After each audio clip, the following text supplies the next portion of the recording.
I'm Lookum23, joining me for Vampire Girl 3, Chapter 6. You stand in the northwest docks, next to Fen, both of you staring at Dean. I can't believe it was Dean who sent me the letter and the key. Is this some kind of trick?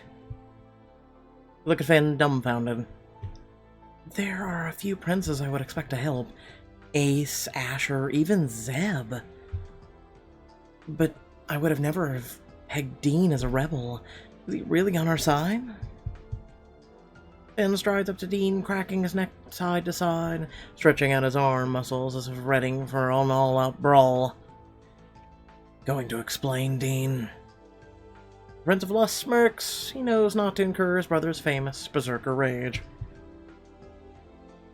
Good to see you too, Fen. No more smart talk. What game are you playing? As I said before, we should table the questions. At least until we find a place where you're not in danger of being hanged.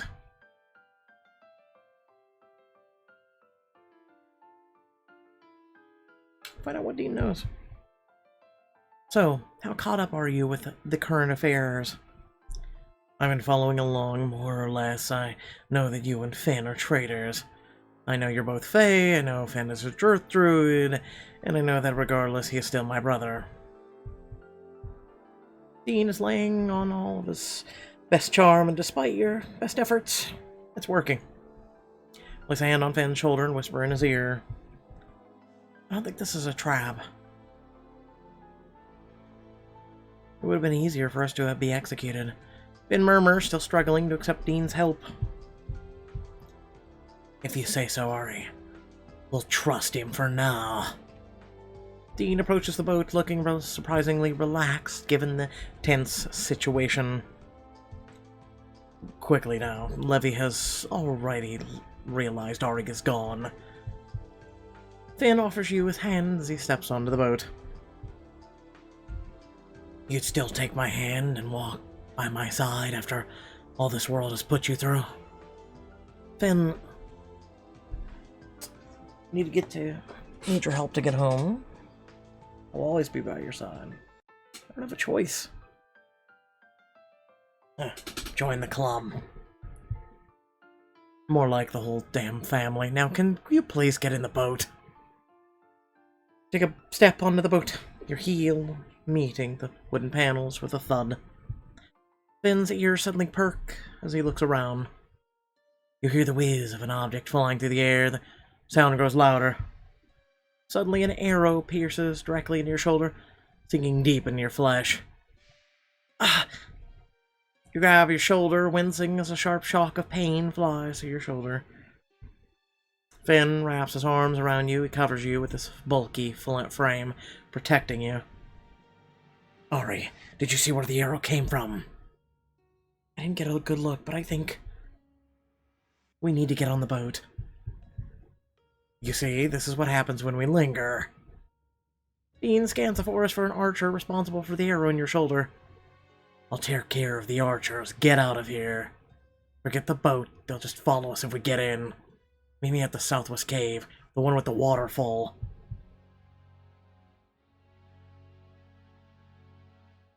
Dean sprints past you, shooting into the dense dark forest. You move to follow, but you and Fen don't make it far before you stumble. Fen gently places his hands on your shoulder, examining the arrow. Looks like it just got the muscle. He pauses in thought, then dramatically swings his head up to look into the night sky. Oh my god, what's that up in the sky? Is it Riku? Fen, what do you see up? Suddenly Fen pulls the arrow out of your shoulder, a sharp stinging explodes from your shoulder. Oh, God damn it, Fen. I'm sorry, my love, it is needed to be done. Now, let's get out of here before... You hear the sound of metal armor clanging as guards approach you from every direction of the forest. They hold their shields and swords ready to fight. Finally, Levy walks out from the shadows. Fen quietly places you behind him, protecting you from Levy and his army. He leers at you, his hateful smile plastered across his face. You should have taken me up on my offer when you had the chance, princess. Levy? You're pretty desperate. I've all but told you I'd never be with you, and you're still asking me. It's sad, really. Levy's face contorts with rage. We'll see who ends up making it out on this one, princess. He flicks his finger at the two of you, ordering his men to charge. Baron growls at the men ready to fight. A few of them pause in fear, now that they know his true nature. After a moment's hesitation, the guards pull up their weapons and run at you. Finn leaps into action, fighting them off. In one swift move, his rage takes over. He takes down one man in a single punch, taking his sword to use as his own. Finn's motion is a blur, his rage fully incurred. He kills the guards one by one with smooth, confident motions. Who's next? More men rush Finn. Levy spends no time on his brother, though. He pulls out a sword and runs directly at you. Levy's coming for me. What should I do? I mean, no offense, but you are the Midnight Star, but... Illusion of choice. I need to escape. I'm in no condition to fight. You clutch your shoulder and jump away towards the forest. You sprint as fast as you can, your shoes getting caught in the sticky mud from the riverbank. Levy sprints in front of you, blocking you. From the woods, you step back away from him. The Prince of Envy grabs you by the shoulder. Holding your face close to his, he smiles, enjoying this moment. His sharp canines elongate. I've been waiting for this opportunity since the first moment I saw you. He leans in close to your neck, smelling you. You feel his breath on your skin and wonder if it's the last thing you'll ever know. His teeth sink into your throat. You feel the sucking of his lips as he drinks your high fey blood. The sting of his bite hurts more than it did with Ace. Levy wants it to hurt. Your vision turns hazy, your eyelids go heavy as you feel your body giving into the lull of sleep or death. High fey blood powers vampires up. I'm only making him stronger, and if he drinks too much, I'll die. I need to... Bringing Yami back. Let your eyes drift closed and you try to clear your mind. It's surprisingly easy, as if darkness, nothingness is closing in on you. Yami, please, come back to me. I need your help. Without you, I'm not me. Your mind's eye, you reach into the void, trying to pull Yami's energy from inside you. But you reach too deep and the darkness seems to swallow you whole. You feel yourself collapsing in the Levy as he rips his fangs at it for a moment, savoring the taste of your blood on his lips. Just give in, princess. You'll be mine forever. His teeth sink back in. It feels like he's drawing blood out of every vessel in your body. He lets out a low growl, as if your blood is a fine wine he's had few too many sips of. Suddenly you feel two arms wrap around you, pulling you away from Levy. His fangs are torn from your neck as you gasp in pain. You fall into the muddy ground for a split second before being scooped into a pair of strong, warm arms. Finn cradles you as he sprints away. The silence reveals his determination. He will run for as long as it takes. The footsteps of his boots turn from swishing mud to crunching leaves as he escapes into the forest. The last thing you see is your love's determined face. He looks down at you. You're safe. Calm yourself, love. Your vision goes blank as you finally pass out. Your head drops into Finn's shoulders. Your sleep is desperate, dreamless, and your body is at its limit. It's hours before you stir.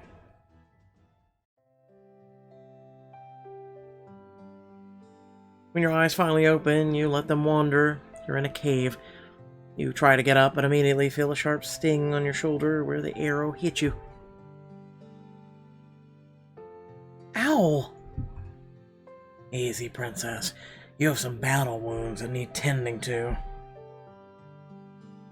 Baron sits close to you, wrapped up close to the fire. You bet his soft fur in his ears twitch.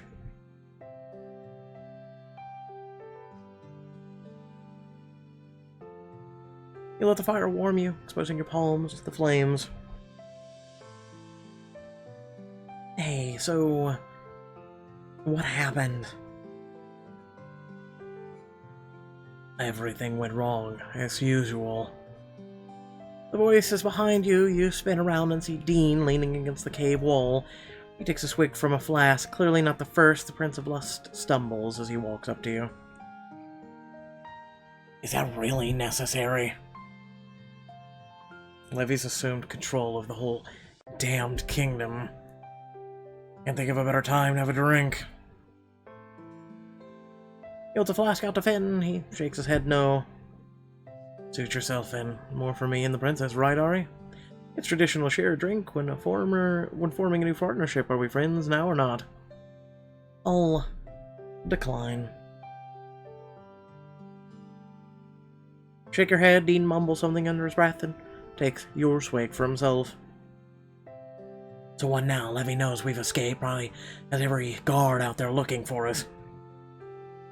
But he didn't see me flee. That's a good start. It means Levy still doesn't know I helped you. The dick of a brother can keep scratching his head on that one. But now what do? We can't stay here forever. Dean smirks, shrugging his shoulders and nearly spilling his flask. Only one place I can think of that's safe enough for the two of you. Ben pauses, unsure of where Dean is referring to, and suddenly his eyes go wide. No, absolutely not. Hell no. Fenris, it's safe. Safer than this world, place in this world. Any world. Brothers are bickering again.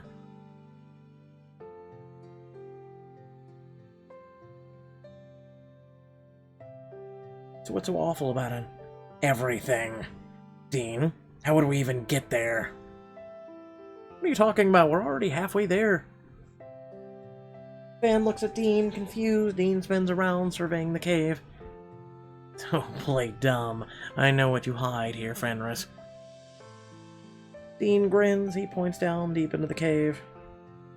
I know what you keep behind that waterfall. Ben suddenly stops pacing and looks at his brother. God damn it, Dean, that's private. How many times have you used it? Sober? Only a handful of times. What's behind the waterfall? My mirror. As you recall, mirrors are the only way we can enter or leave this world. Oh. I had nearly forgotten about them. That's not surprising. They're very rare in our world. We're not technically supposed to have them. There should just be one. It is kept in the high castle and used by the king. But we are demons. By our very nature, we don't follow rules. So each prince keeps one in his realm. A secret mirror for only emergencies. Keyword there is secret, Dean. We don't even tell each other where ours are. Oh, relax. I only use your mirror when I'm too drunk to use mine. Wait, but if the mirrors are so secret...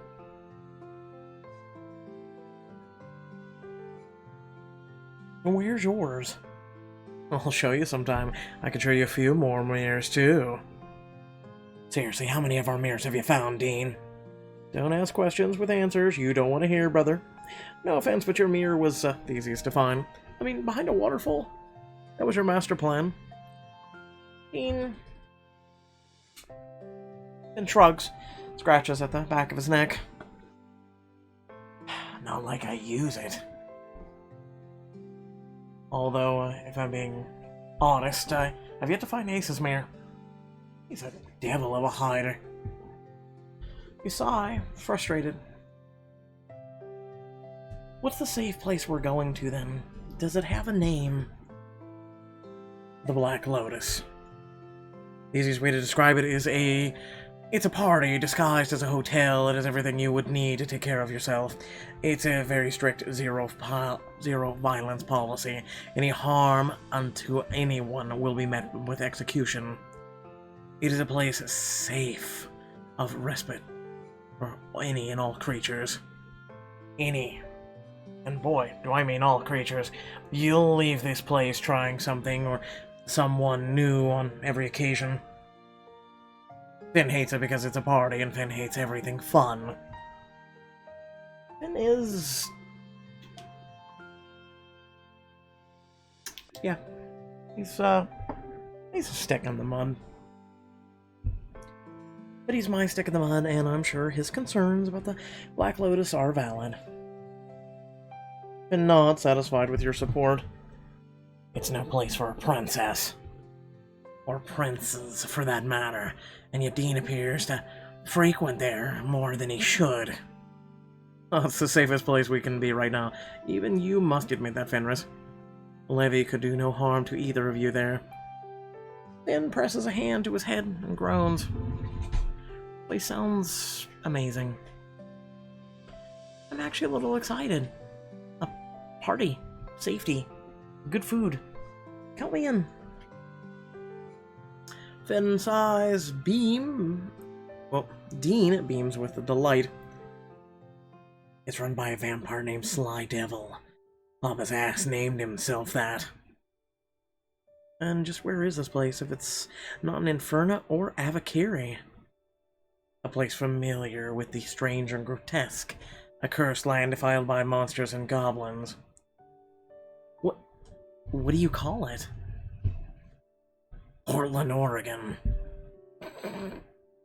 Like, the city where I'm from. That's the one.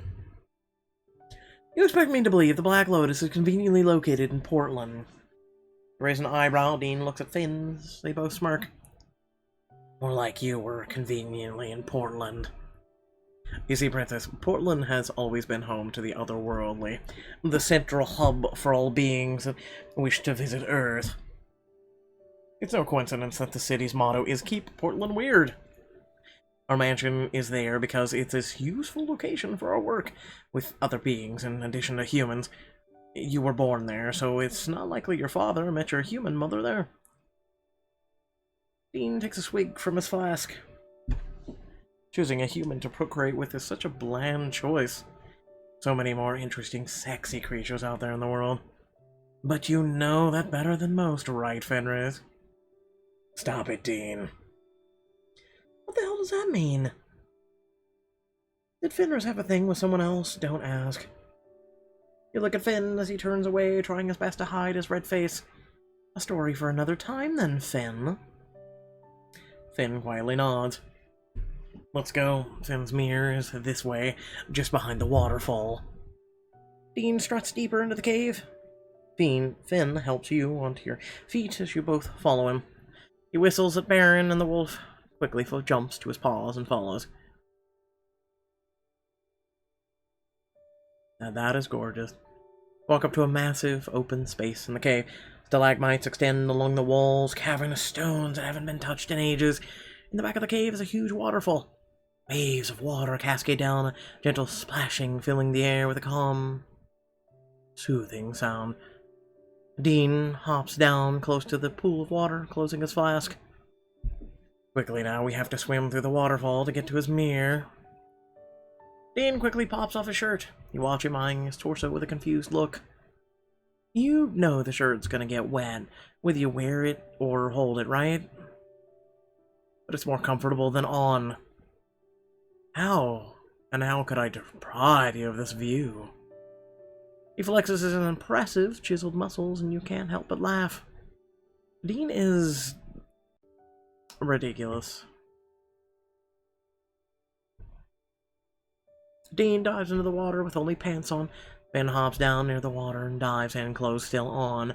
Baron belly flops into the water, doggy paddling along, following his master. Guess I'm next. Move to the water, drop to the ground. You sit on the wet rocks and dip your feet in. The water's warm, almost hot. It eases the cold aches in your bones and washes off the stink of the dungeon. You hop into the water, feeling its warmth, feel your body, make your way to the waterfall. You suck in your air through your nose and dunk your head, taking the opportunity to clean your hair. Sound of the waterfall dulls, your senses go blank, a beam of moonlight cuts through the water. Use your hands to push yourself further underwater, the feeling of weightlessness, taking some of the strain off your tired muscles. It's therapeutic, calming. The warm tide takes control of your life in this beautiful, brief moment. Your body gently moves backwards, the momentum of the waterfall creating a tide, and you slowly swim back up to the surface. Your head reaches the surface as the world comes back alive. The sound of the waterfall falls on your ears, echoing across the cavernous walls. The smell of damp limestone hits your nostrils, and you take a deep breath, oxygen filling your lungs again. Dean stands behind the waterfalls. Finn climbs onto a large rock nearby. You swim up and climb yourself up. Finn helps you onto the rock, and your injured shoulder twinges with fresh pain. Finn's shirt clings to his body, sticking to every mound of muscle on his chest and back. Water drips from Dean's chest, beating and trickling down his abs. You blink and force your eyes away. A large, beautiful, decorated mirror is hidden behind the waterfall. Finn approaches you, taking you aside for a moment. We should hurry, but I must caution you, Princess. We're about to step into another world. A world beyond demons and fae. Creatures and species you've never seen before. Are you ready? Yes. I've had a lot thrown at me these past few months.